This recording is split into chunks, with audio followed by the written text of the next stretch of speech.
사장받게 되지 않는 짧은 이야기가 이제 룻기인데요.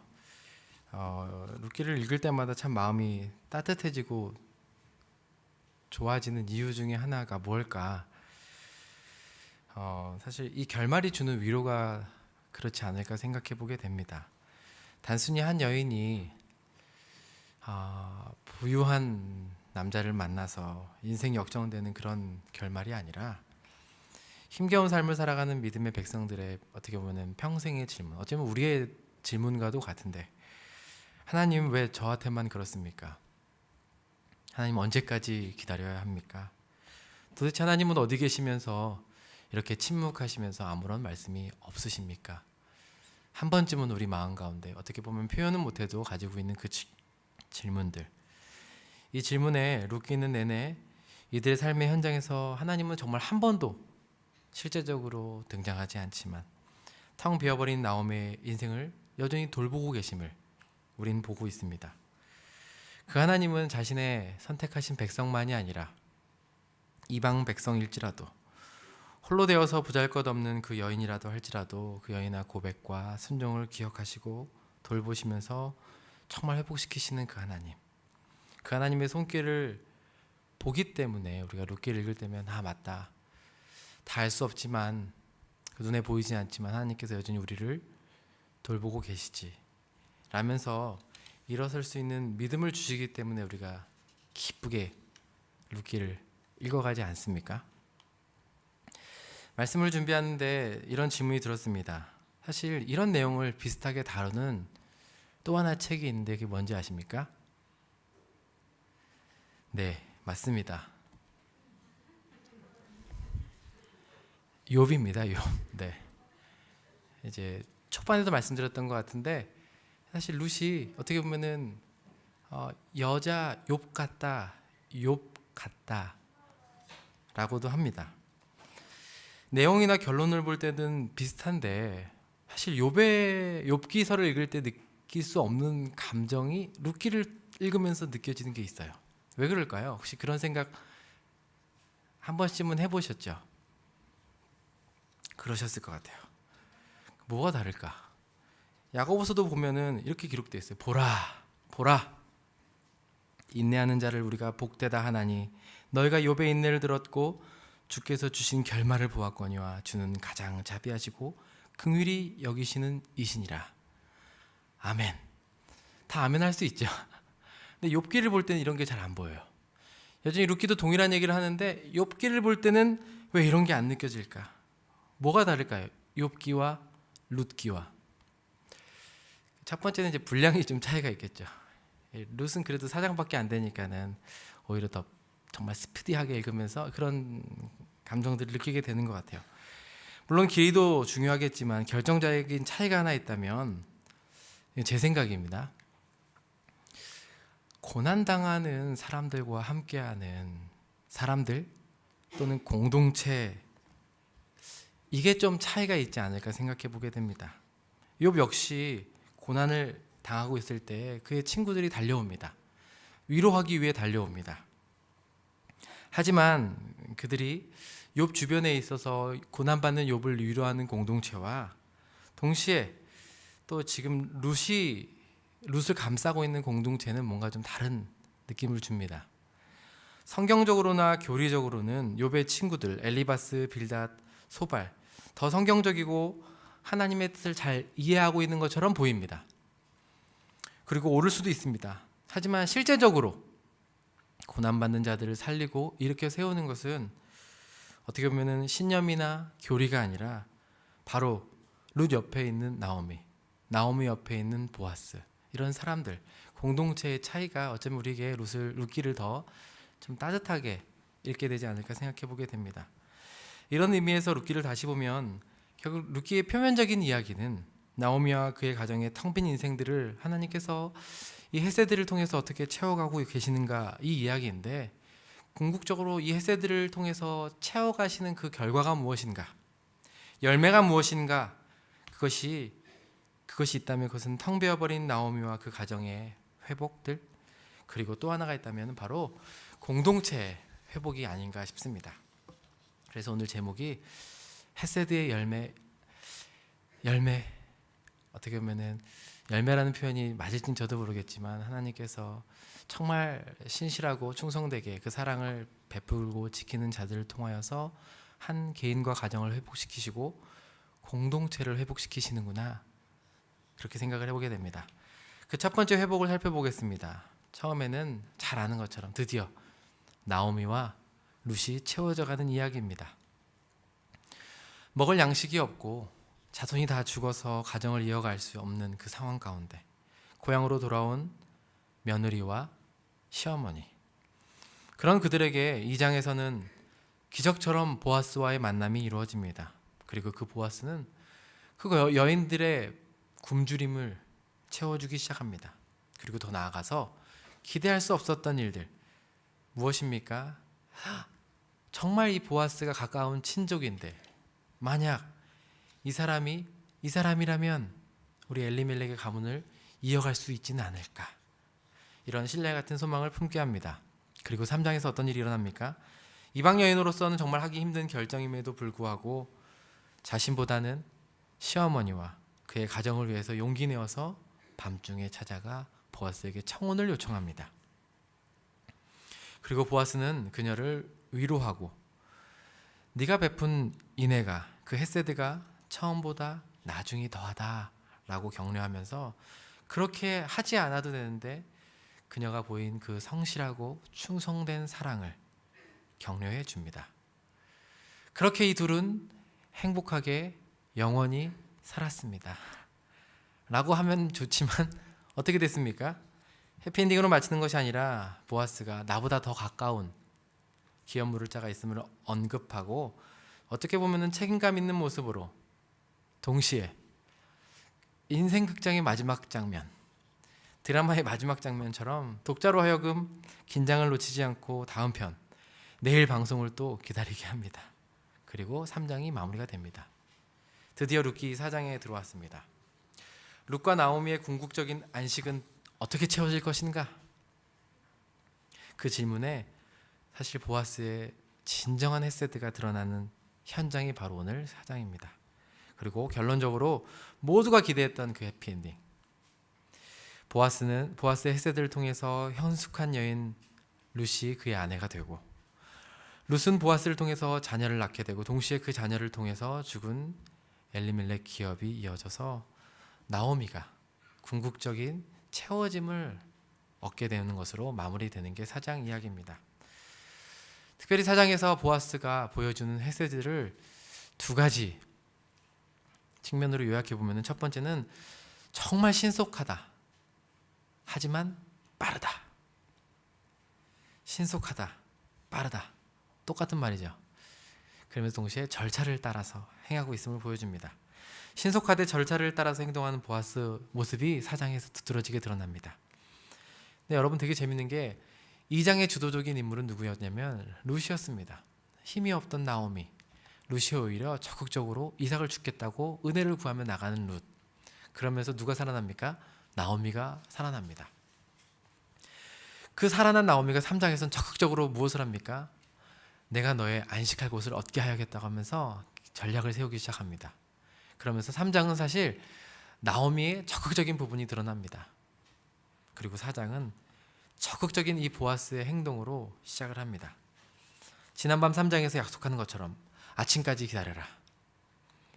나오미가 이 일을 성취하게 되는 쉬지 않으리라 하는 그 말처럼 4장의 시작은 보아스의 적극적이고 신속한 행동으로 시작을 합니다. 1절 한번 보시겠습니까? 1절부터 3절까지 보아스가 성문으로 올라가서 거기에 앉아 있었다. 보아스가 그리고 아무개를 불러서 와서 앉게 했다. 2절에 보아스가 그 성읍 장로 10명을 청하여서 앉으라고 청했다. 그러니까 1절과 2절 사이에 지금 벌써 이 일을 해야 하는 대상들을 다 불러 모으기 시작합니다. 먼저 1절에 보아스가 성문으로 올라가 앉았다라고 기록합니다. 성문은 잘 아시는 것처럼 고대 근동 당시에 소통과 왕래의 중심이고 사람들이 오고 가는 곳입니다. 동시에 이런 기업을 물은 일, 이런 법적인 일들을 공식적으로 처리하는 장소가 바로 성문입니다. 그래서 보아스는 아침이 되자마자 성문으로 올라가 앉습니다. 그리고 또 다시 1절 보니까 때마침 또 누가 지나갑니까? 기업 물을 자, 자기보다 앞선 순위를 가진 사람이 지나갑니다. 그리고 그를 불러서 앉으라고 합니다. 루키 기자는 마치 그때 기업 물을 자가 지나갔다라고 이야기합니다. 누가 봐도 여기서 마침 그때, 이 표현은 뭡니까? 정말 갑자기 그 사람이 나타났다라기보다 하나님의 계획하심이요 간섭하심임을 우리는 알 수 있습니다. 비슷한 표현이 루키 2장 3절과 4절에서 나타나는데, 잘 아시는 것처럼 룻이 정말 생계를 위하여서 이방 땅에서 이삭을 주우러 나갈 때 우연히 어디에 이르게 됩니까? 보아스의 밭에 이르게 됩니다. 뿐만이 아닙니다. 4절에 마침 보아스가 그 현장에 지나가게 됩니다. 이처럼 인간은 인간의 나름의 방식대로 열심히 노력하지만 여전히 그 뒤에 하나님의 계획과 섭리와 간섭하심이 있음을 우리 가운데 가르쳐 줍니다.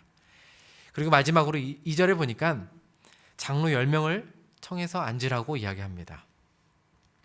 이 장로들은 아마도 성읍 공동체에 여러 문제들을 책임지는 지도층 인사들이었을 것입니다. 보아스와 그 아무개 사이에 누가 이 룻의 기업을 물러야 할지 법률적인 판단과 결정을 내려야 하는 사람들, 뿐만이 아니라 동시에 증인이 되기도 하고 집행하는 역할을 하는 사람들을 그 아침에 10명을 불러 모읍니다. 얼마나 신속하게 일을 처리하는지 모르겠습니다. 이처럼 아침이 되자마자 보아스는 신속하고 빠르고 합법적인 절차에 따라서 당사자들과 판결과 증인이 되어줄 지도자들을 다 한자리에 불러 모읍니다. 이렇게 일을 시작합니다. 뿐만이 아닙니다. 신속하고 빠르게 절차에 따라서 진행하는 것뿐만이 아니라 보아스는 손해를 무릅쓰고 지금 이 일들을 진행하고 있음을 보여줍니다. 본문 3절과 4절에 이렇게 이야기합니다. 크게 세 가지를 이야기하는데, 그 기업물을 1순위 그 사람에게 앞서서 나오미가 엘리멜렉의 소유주를 팔려고 한다, 객관적인 사실을 전달합니다. 정말 나오미에게 그 땅이 있었는지, 그 땅이 있었다면 왜 이삭을 주우러 다녀야 했었는지 본문이 정확하게 설명을 해주고 있지는 않습니다. 하지만 열왕기하 4장이나 다른 본문들을 봤을 때 직접적인 그 땅에 대하여서 어떠한 소득을 얻을 수는 없겠지만, 비록 그 죽은 남편이라 할지라도 그 어떻게 보면 그 이 땅을 처분할 권리가 갖고 있었음을 암시해주고 있습니다. 그래서 보아스는 지금 나오미가 엘리멜렉의 소유지를 정리하려고 하는데, 너가 물으면 물으고 그 다음에는 나다, 이 얘기를 합니다. 정말 어떻게 보면은 군더더기 없이 해야 할 말만 깔끔하게 하는 것 같습니다. 내 말 듣고 잘 반응해라. 절차에 따라서 이 중요성을 언급하면서 너의 할 일과 내가 할 일이 무엇인지 가르쳐 줍니다. 보아스를 태도를 보면서 정말 어떻게 보면 이 중요한 일, 어쩌면 보아스 마음 가운데 청혼을 수락하는 과정에서 본인이 원했던 일일 수도 있습니다. 하지만 지금 이 일을 진행하는 과정에서는 그런 마음이 전혀 드러나지 않습니다. 돌려 말하지도 않고 과장하거나 축소하지도 않습니다. 있는 문제를 그대로 전달하면서 오히려 초점이 어디에 있냐면, 가까운 친족으로서 너가 우선순위가 있고 마땅히 해야 될 것을 해야 하는 것처럼 이 일을 담담하게 진행하고 초대합니다. 정말 가다가 아침에 뜬금없이, 아무개 입장에서 한번 생각해 보십시오. 지금 어딘가를 가고 있었는데 갑자기 나를 불러내가지고 너가 물러라, 너가 아니면 나다, 뭔가 솔깃하기도 하고 자신이 좀 섬세하게 좀 들여볼 필요가 있는 것 같은 제안처럼 들립니다. 이때 4절 보니까 그 아무개의 답변이 무엇입니까? 우리 4절 한 번만 좀 같이 한번 읽어볼까요? 4절 아무개의 답변인데요, 한번 한 목소리로 읽어보도록 하겠습니다. 시작. 내가 여기 앉은 이들과 내 백성의 장로들 앞에서 그것을 사라고 내게 말하여 알게 하려 하였노라. 만일 내가 물으려면 물으려니와 만일 내가 물으지 아니하면 내게 구하여 알게 하라.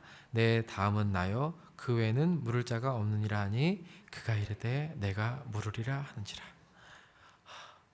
예상하지 못했던 일이 발생합니다. 긴장한 가운데 과연 어떻게 될 것인가를 이렇게 보고 있었던 독자들, 그 일이 어떻게 진행될까 하는 사람들에게 있어서 이 아무개가 당연히 지나갈 줄 알았는데 자신이 그 일들을, 그 책임을 진행하겠다라고 이야기합니다. 과연 그 모르겠다는 아무개 앞에서 보아스는 또 어떻게 할 것인가? 5절 이렇게 이야기합니다. 5절 한번 읽어볼까요? 시작. 보아스가 이르되 내가 나오미의 손에서 그 밭을 사는 날에 곧 죽은 자의 아내 모압 여인 루트에게서 사서 그 죽은 자의 기업을 그의 이름으로 세워야 할지니라 하니, 그 얘기를 듣고 마치 기다렸다는 듯이 또 다른 조건을 이야기합니다.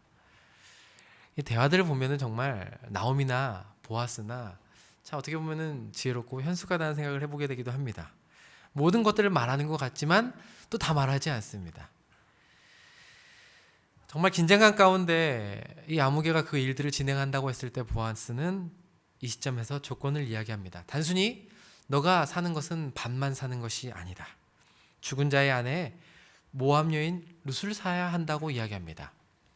여기서 말하는 룻을 산다는 것은 단순히 그 여인을 산다는 의미보다는 그녀와 결혼을 해야 하고 그 관계 가운데 낳은 자녀를 통해서 사실 죽은 자의 기업을 그 이름으로 세워야 한다라는 것을 다 포함하고 있습니다. 어떻게 보면은 권리만이 아니라 그 의무들도 같이 설명해 주고 있는 것입니다. 과연 이 제안을 받아들인 그 아무개 씨는 어떻게 반응할 것인가? 6절에 이렇게 간략하게 이야기합니다. 그 기업 물을 자가 이르되 나는 내 기업에 손해가 있을까 하여 나를 위하여 물으지 못하겠노니 내가 물을 것을 내가 물으라. 나는 물으지 못하겠노라 하는지라. 아니 갑자기 자기가 하겠다고 하고 나서 이 어떻게 보면 두 번째 조항을 듣자마자 이렇게 변할 수 있습니까? 왜 갑자기? 어떻게 보면 그 짧은 찰나 같은데 그 순간에 이 아무개 씨 머릿속에는 뭐가 스쳐갔겠습니까? 아마도 자기가 1순위라는 말을 들었을 때 어떻게 보면은 이런 생각이 들지 않았을까 합니다. 땅을 사는데 돈이 들지만 거기서 나오는 소산으로 땅값을 치르고 뭐 나오미 정도 과부 정도 홀로 먹여 살리는데 큰 어려움은 없겠지. 그리고 나오미가 늙어서 뭐 아이를 낳을 수도 없으니까 그녀가 죽게 되면 그 땅을 내가 차지하겠지. 뭐 이런 정도 생각으로 금세 수락하지 않았을까 싶습니다. 하지만 두 번째 조항을 듣고 두 번째 책임을 듣고 나서 그의 생각이 바뀌었습니다. 왜 그렇습니까? 죽은 자의 그 아내 룻과 결혼했을 때 일단 먹여 살려야 될 사람이 늘어납니다. 나오미도 먹여 살려야 되지만 룻도 책임져야 합니다. 또 나오미는 늙었으나 룻은 젊습니다. 혹여나 룻에게서 아이가 태어나면 어떻게 됩니까? 그 아이를 양육해야 합니다. 그리고 그렇게 양육해서 산 땅을 누구에게 주어야 합니까? 그 아이에게. 그 아이는 그 땅은 엘리멜렉의 소유로 자신의 오히려 기업을 망가뜨릴 것 같다는 판단에 뭐라고 이야기합니까? 손해가 될까 하여서 나는 물으지 못하겠으니 그 일을 누가 하라? 네가 하라. 어떻게 보면 한 1, 2절 순간입니다. 짧은 찰나의 순간에 그의 머리가 돌아갑니다. 빠른 계산과 손해보지 않겠다는 판단으로 그가 내린 결정은 뭡니까? 이 희생을 치를 수 없다 하고 관례대로 신발을 던지면서 권리를 포기합니다. 참 재밌는 사실은 성경은 이 사람을 정죄하거나 판단하지 않는 것처럼 보입니다.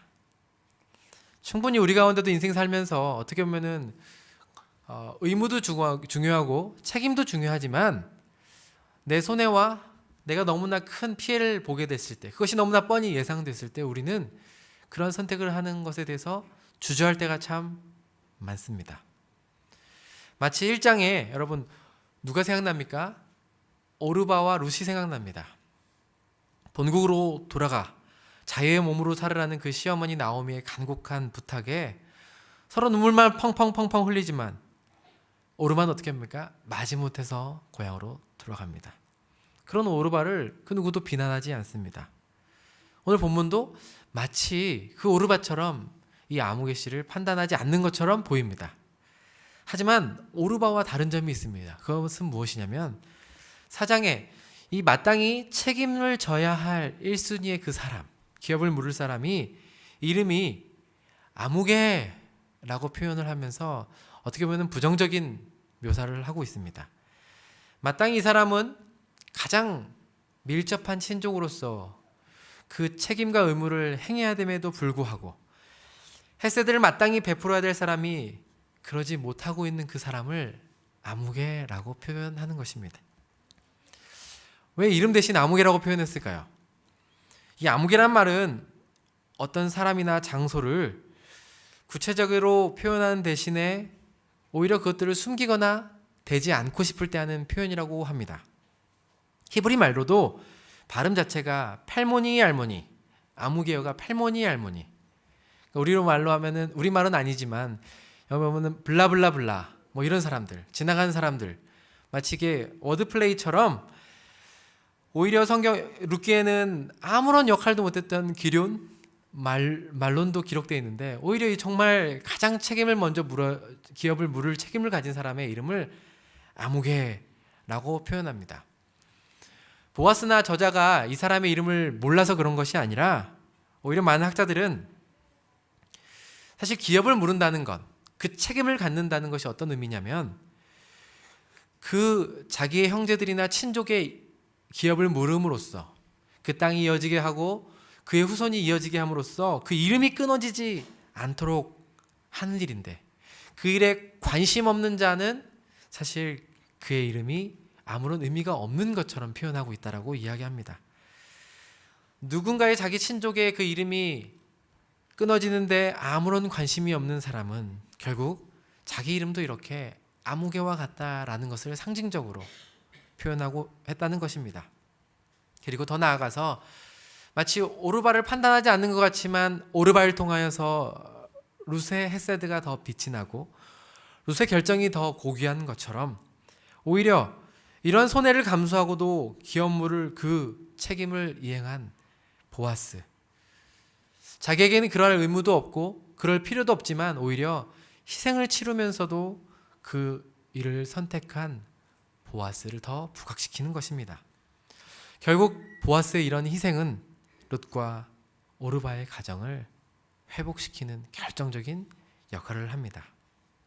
이렇게 보아스가 보여준 그 헤세드로 말미암아 룻과 또 나오미 가정은 온전한 채워짐과 회복을 경험하게 됩니다. 헤세드의 열매 중에 하나는, 저는 이렇게 우리가 의도하진 않았지만 하나님께서 정말 우리 가운데 주신 그 신실하심을 따라서 우리가 그 자리에 충성되게 있을 때 또 개인을, 자신을, 누군가를 회복시키는 곳으로 나아간다는 사실을 우리는 보게 됩니다. 뿐만 아닙니다. 개인과 한 가정의 회복만이 아니라 헤세드는 우리 가운데 공동체의 회복을 가져다 줍니다. 잘 아시는 것처럼 우리가 읽진 않았지만 룻기 4장의 후반부는 룻을 아내로 맞이해서 진정한 안식을 누리는 이야기입니다.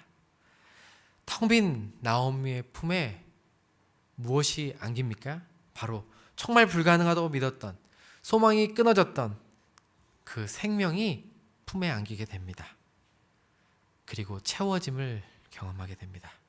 그리고 마지막은 어떻게 끝납니까? 잘 아시는 것처럼 족보 이야기로 마치게 됩니다. 우리가 다 읽을 수는 없지만 우리 본문 4장 14, 15절과 16, 17절을 함께 읽어보도록 하겠습니다. 우리 4장 14, 15절 함께 읽겠습니다. 시작. 여인들이 나오미에게 이르되 찬송할지로다. 여호와께서 오늘 내게 기업 물을 자가 없게 하지 아니하셨도다. 이 아이의 이름이 이스라엘 중에 유명하게 되기를 원하노라. 이는 내 생명의 회복자이며 내 노년의 봉양자라. 곧 너를 사랑하며 일곱 아들보다 귀한 내 며느리가 낳은 자로다 하니라. 계속해서 우리 21절, 22절도 읽도록 하겠습니다. 시작. 살몬은 보아스를 낳았고 보아스는 오벳을 낳았고 오벳은 이셋을 낳았고 이셋은 다윗을 낳았더라. 이렇게 사실 룻기 4장이 마무리가 됩니다. 이 룻기 4장과 룻기 1장은 매우 그 대조적인 장면들이 겹쳐서 나옵니다. 룻기 1장은 여러분 기억하시면 전반부에 정말 베들레헴의 흉년이 들어서 떠날 수밖에 없는 상황, 떠났는데 이방 나라로 떠날 수밖에 없는 나오미의 가정 이야기, 남편과 아들이 죽어서 과부들로 남은 상황들, 그러한 상황 가운데서 오르바와 룻은 그 선택들을 하고 마지막에 나오미의 한탄으로 사실은 1장이 마무리가 됩니다. 근데 4장은 어떻게 됩니까? 오르바와 룻의 선택처럼 보아스와 아무개의 선택, 이로 말미암아 룻과 나오미가 풍족해지고 생명을 정말 품에 안음으로, 1장에는 생명을 잃어버렸는데 4장에는 그 생명을 품에 안음으로써 정말 잃었던 것을 회복하는 장면들이 나옵니다.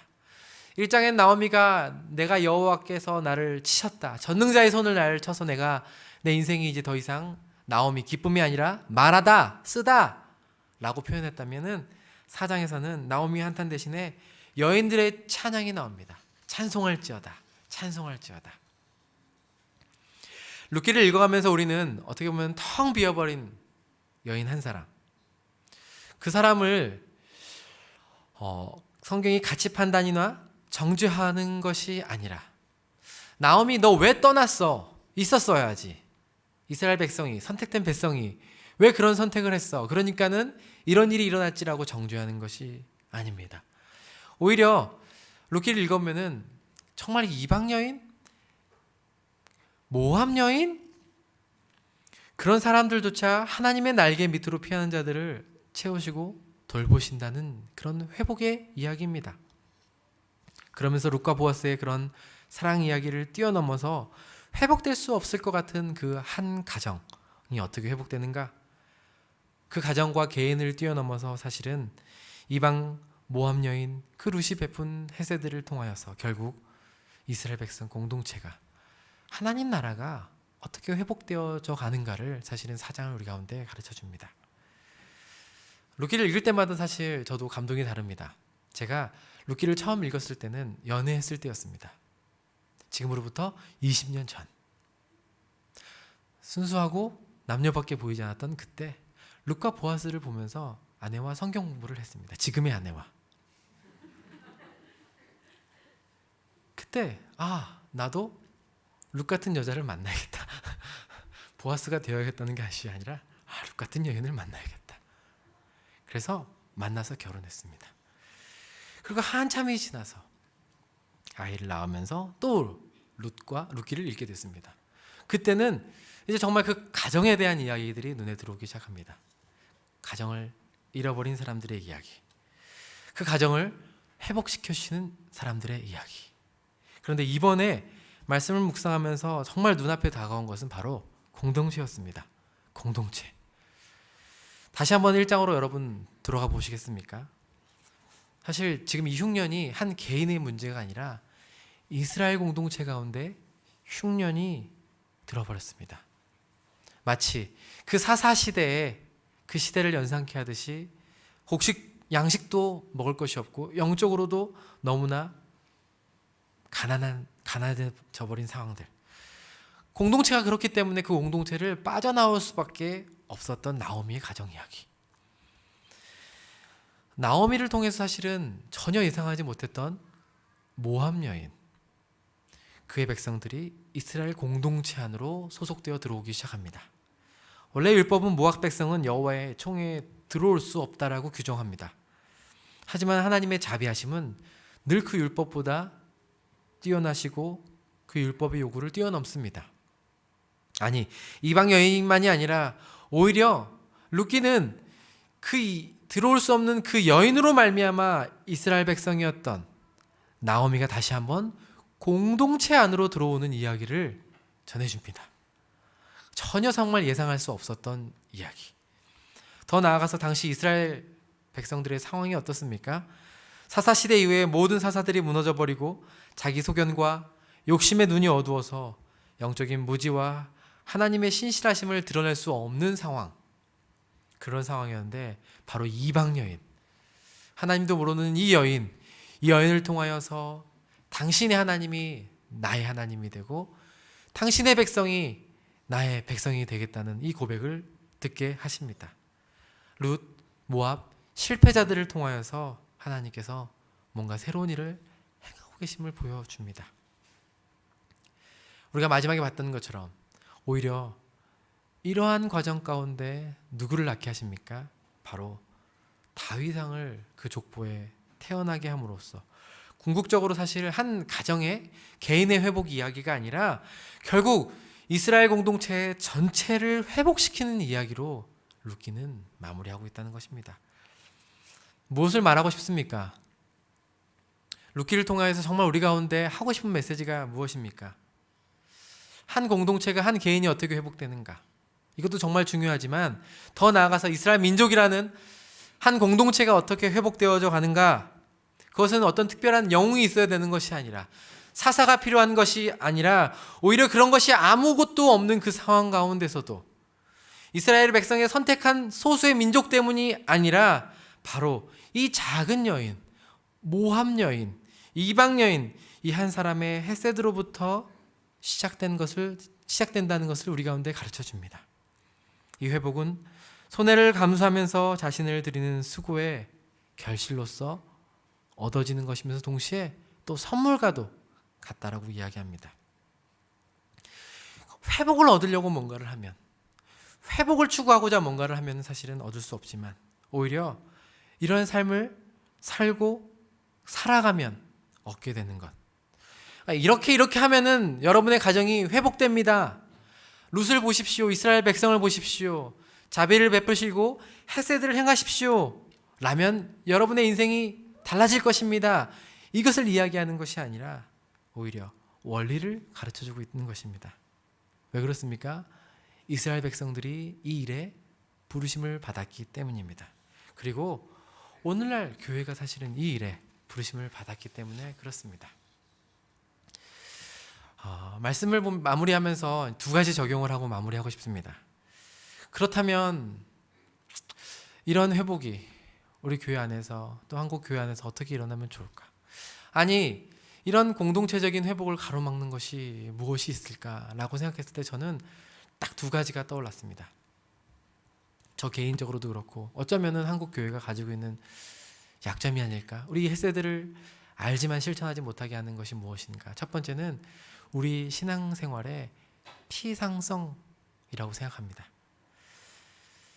이제 남포교회 원로 목사이셨던 박현성 목사님께서 자주 썼던 말씀이시기도 한데, 우리 교회가 성도들이 표면적으로는 모든 것들을 행하지만 사실 본질적으로 뭘 하는지 잃어버리고 피상적으로 일들을 대한다는 겁니다. 제가 섬겼던 이전 교회 원로 목사님이 저희를, 목회자들을 불러놓고 늘 하셨던 말씀이 있습니다. 뭐라고 하시냐면, 좋은 생각을 하는 사람이 좋은 사람은 아니다. 좋은 생각을 많이 하는 사람이 좋은 사람이 아니다. 우리 마음 가운데는 일도 필요하고 저것도 해야 되고 사실 생각으로는 머리로는 많지만 늘 우리는 그 일들에 얇고 부족합니다. 피상성이란 말을 사전으로 찾아보면 이렇습니다. 본질적인 현상은 추구하지 않고 겉으로 드러나 보이는 현상에만 집중하고 관계한다고. 어쩌면 우리의 신앙생활이 본질이 무엇인지는 사실 잃어버리고 겉으로 보여지는 것들을 추구하기 때문에 정말 공동체의 회복을 우리가 머리로는 이해하고 하나님 나라에 대한 의미는 알지만 실제적으로 경험하지 못하는 것은 아닐지. 여러분 잘 아시는 C.S. 루이스는 그가 스크루테이프 편지라는 책에서, 사실 스크루테이프 편지는 그 삼촌 마귀가 조카 마귀한테 전략을 이야기하면서 신자들을 믿음을 떨어뜨리게 하는 그런 내용을 담긴 편지글 아니겠습니까? 그런데 이런 조언을 합니다. 뭐라고 조언하면은, 환자들의 관심을, 여기서 환자는 신자들입니다. 신자들의 관심을 내면 세계에만 집중하게 하라고. 그래서 실제적으로는 무슨 일이 일어나는지 신경 쓰지 못하게 하라고. 그러면은 그 작전을 잘하고 있는 거라고. 어머니를 위하여서, 구원을 위하여서 중보하고 기도하지만 그 어머니가 실제적으로 류마티스 때문에 고생하고 있다는 사실은 잊게 해라, 이렇게 얘기합니다. 그래서 어머니의 아픔과 고통은 사실은 어떻게 보면은 실제적인 도움이 필요할 수 있는데 영적으로만 접근해서 그것이 죄의 결과라고. 그래서 기본적인 의무는 등하시한 채 영적인 의무에만 집중하게 하라고 그렇게 전략을 세웠다고 합니다. 매우 공감되지 않습니까? 저는 우리 교회가, 새롭게 시작한 우리 교회가 다양한 경험들도 많았고 또 이전에 누렸던 은혜들도 많지만 사실 그 은혜들을 조금만 더 찾아보면 사실 매우 우리가 그것들을 막연히 생각하거나 또는 피상적으로 생각하는 경향이 있음을 정직하게 인정하고, 그것이 사실 우리 공동체 안에서 어떻게 실제적으로 또 새로운 공동체에서 구현해낼 수 있을까 더 고민해보면 좋겠다라는 생각을 해보게 됩니다. 그래서 정말 좋은 가치를 가지고 좋은 생각하라 하는 것이 좋은 사람이고 그리스도인이 아니라, 그것이 무엇이든 간에 작은 일이라 하든 간에 정말 루처럼 식량을 위해서 오늘 하루 은혜를 구하면서 나가는 것처럼, 혹시 다 알 수 없지만 오늘 우리 공동체 가운데 소외된 사람들에게 뭔가 내가 할 수 있을 게 있지 않을까 하면서 찾아 나서는 것처럼 실제적인 일들이 우리 교회 공동체에서 구현되고, 그 일들 통하여서 정말 우리 공동체가 주는 회복들을 경험해 보기를 소원합니다. 두 번째 문제, 마지막인데요. 두 번째 문제가, 첫 번째가 피상성이라고 한다면 두 번째는 여러분 잘 아시는 것처럼 결국 이 하나님의 공동체의 회복을, 교회의 교회됨을 가로막는 것은 부인할 수 없는 개인주의일 것입니다. 신앙의 개인화.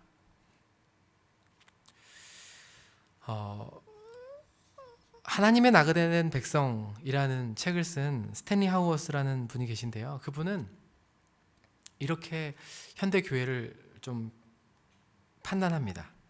현대 윤리는 대체로 고립된 영적 자, 곧 이른바 홀로 서서 결단하고 선택하는 합리적인 개인이라는 계몽주의적 전제를 출발점으로 삼고 있다. 우리는 너무나도 이 일에 이게 되게 익숙해서 고통의 문제, 어떤 한 성도의 문제를 우리의 문제로 수용하고 접근하기보다 이것 한 개인의 문제로 사실 더 쉽게 치부해 버리게 되었습니다. 사회는 이것을 되게 당연하게 여깁니다. 너가 왜 할 수 없느냐? 노력이 부족해서 그렇다. 너의 능력이 부족해서 그렇다. 너의 환경이 그래서 그렇다. 그런데 교회도 어느 순간 그 모든 것을 어떤 개인의 책임으로 돌려버리고 이 일에 대해서 무관심하려고 한다는 것입니다. 그래서 한 성도가 정말 어려움 당했을 때, 과거에는 한 교회 공동체가 그 일들을, 그 짐을 나누어지면서 공동체를, 교회의 몸을 세워갔다면 이제는 그 일들을 합리적인 방안들로 대체해 갖기 시작했다는 겁니다. 그러면서 그의 책에서 스탠리 하우스는 이렇게 얘기합니다. 교회가 정말 진정으로 돌봐야 될 그 한 사람을 어디에 맡기기 시작했냐면은 더 나은 보험에 맡기기 시작했다라고. 그것들을 책임져주는 사회 보장 제도에 그들을 위탁하기 시작했다고. 교회가 그것을 적극적으로 살피고 돌보는 것이 아니라 혹시 가입한 보험이 있는지, 너가 이런 사회적인 제도를 받을 수 있지 않는지 찾아보라고 권면해주는 시대가 되었다는 겁니다. 이것이 교회에서도 매우 당연하고 합리적인 것처럼. 이게 어색하지 않으시죠? 네.